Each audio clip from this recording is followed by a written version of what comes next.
talk about the idea of the Joker from The Dark Knight as one of the primary cultural archetypes that hint at big changes underfoot, both in our general culture and in human consciousness as a whole.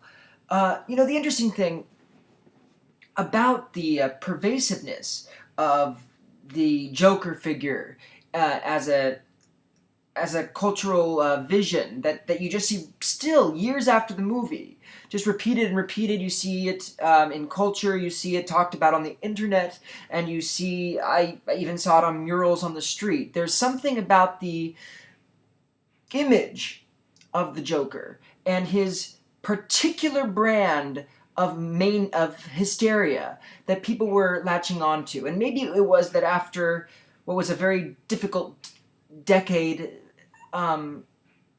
mentally for people, I think that the abandon of the Joker into his own freedom from the system was something that attracted people weirdly. But you see, the Joker is corrupted and evil for one reason only.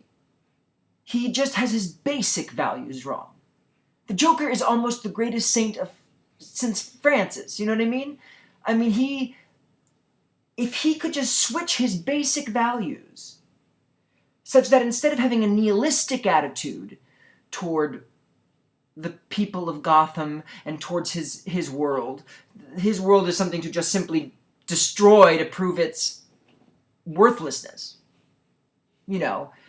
To just laugh all the way as fiddle as Rome burns, really. I mean, that is the Joker. Fiddling always. He's just a constant fiddler while it all burns around him. That's the fantasy. It's the difference between having no rules and really having no rules, or having no rules because you're so completely full of pure rule, ethical rule. I mean, that's where the Joker goes wrong. But people are craving the abandon of it. And eventually it goes one of two ways. It does go to, are you going to be a saint? Or are you going to be the Joker? Because what happens is, once the system inevitably collapses, and the edifice of reality as you know it does come down, then those are the only two options, because all the thing that was holding up your deferral from this situation has now been lost.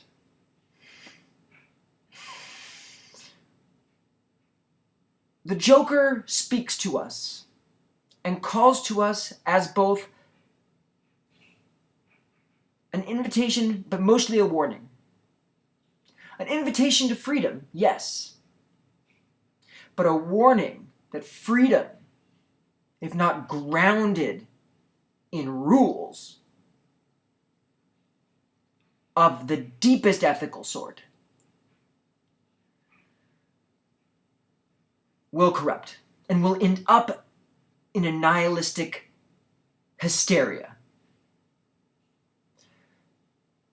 But the Joker has power that not even Bruce Wayne has, you see, because he's willing to do the ultimate sign of his total detachment from the game. He burns money.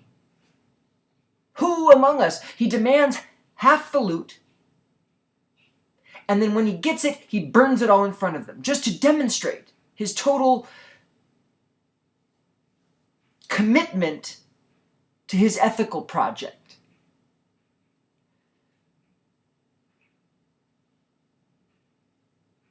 If only the Joker had Christ, basically. He'd be better than Batman, because he would be then utilizing all that freedom towards ethical goods. Sainthood is not unlike the Joker. The holy fool is not unlike the Joker, because the Joker is no fool, as the holy fool is no Joker.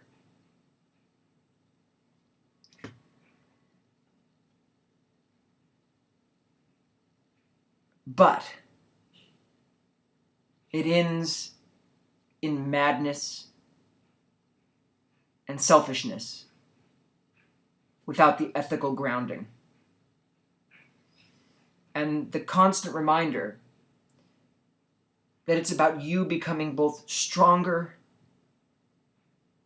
and weaker at once. The will more determined, the self more receptive.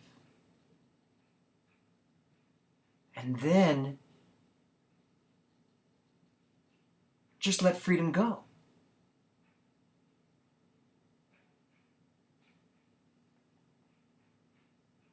Why so serious?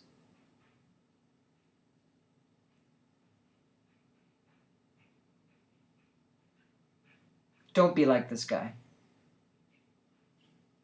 But do be like that guy.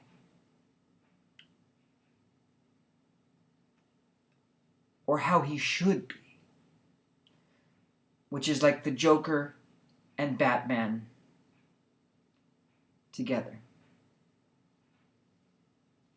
Ethical perfection and joyful freedom.